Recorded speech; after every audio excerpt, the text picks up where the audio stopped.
So hi all. So this video is regarding about case study on static error, steady state error analysis in control systems. So normally the control system is having a lot of errors while generating information. So in order to identify the errors, we need to classify that which kind of errors it has been generated. So initially the errors are generated based on the signals. So the signals are classified as parabolic or ramp signals or generative signals. So in order to forwarding any information to the receiver side, we need to check the error informations. So those error information has been founded that ramp signal, and most probably we are using unit stamp signal for this steady state error. So some of the factors which is used to identify the errors and their configuration as well. Now we are going to discuss about how this error has been analyzed in control systems.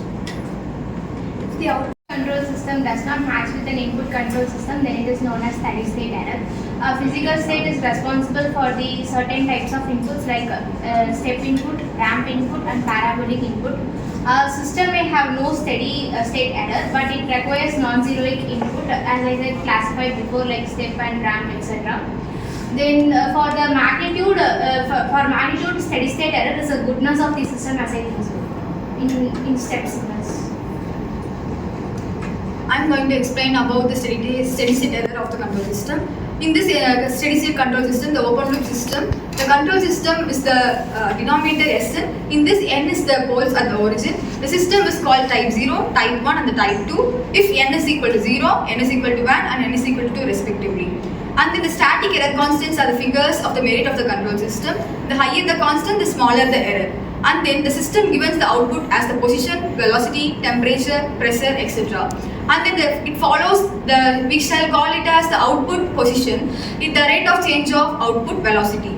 And then this means that the temperature control system of the position is represented as the output of the temperature is the velocity, represent the rate of change of output temperature, and so on. In this, the tabulation, we will come to see like step input, ramp input and the acceleration input. In this, type 0, type 1 and type 2 systems are explained. In this, the step input of the type 1 system is 0, and then the ramp input of the type 1 system is 0, and then the acceleration input of the type 1 system is infinity. So most probably we are using steady state error as type 0 system as 1 by 1 plus kb, it's a positional error, and acceleration 1 by ka, and for velocity 1 by kb. We have represented as a steady state error in control systems. And in the input signal we have considered as the g of s and the d of s. In the g of s is denoted as the transfer function. When the input signal and the output signal is flowing in the graph, the g of s, the transfer function plays the vital role in it. And the g of s we can define by the equation known as the g of s by r of s is equal to 1 by 1 plus k. And here the step input and step input are derived by using the final value theorem. The final value theorem says that as the g of s is equal to k of s, and k of s is defined as the t of 1 into m is equal to 1, and the step input is known as the 1, whereas the second case the step input is known as the 2, and whereas we can use it by the equation known as the e of s by g of s is equal to 1 by k plus 1 by s, and here the limit is extended to the t into infinity, and the infinity chooses to be in the step input 2, and the acceleration also plays a vital role in it. So after all, it is very important to test the entire functioning of a system. So during the testing, we'll send the input signal R of S and also the error signal E of S, which is passed to the controller. The controller acts as a controlling unit, and that the output of the controller is sent to the plant, and plant acts as the regulated room for controlling the process. And here we have G of S as a transfer function and H of S as a feedback function. Once the transfer function's output has been sent to the final output, if it finds any error, it will be feedback by the help of H of S function. For example, if we take an temperature control system, here the thermostat acts as an controller, and the temperature sensor acts as a sensor, and also the heater acts as an actuator. So the plant acts as a room for controlling all the temperature.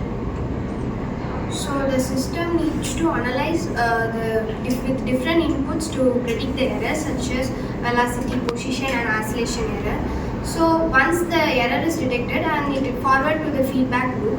So first determine the system identifications such as identifying the poles type 1, type 0 and type 2, which has 0 poles, 1 pole and 2 poles, and which sends to the which determine the error and predict to the future output. So we have to analyze the errors based on the input signals. So finally, I'm concluding. So we have discussed about error detection, effect of gain, feedback control, and limitations. In error detection, adding integrators, that is increasing the system type, reduces or eliminates the steady state error for specific inputs. For example, a type 1 system which has 0 steady state error for step input, but it will have a finite error of ramp inputs. Next, in effect of gain, increasing the system gain can reduce the steady state error, but at the same time, for excessive gain, it may lead to instability. Feedback control explains about the proper controller design, such as a proportional integral or proportional integral derivative control can help to minimize or eliminate the steady state error while maintaining a system stability. And at last, it's about limitations. Even though steady state error which can be minimized, practical limitations like sensor inaccuracies and actuator constraints and external disturbances can introduce residual errors.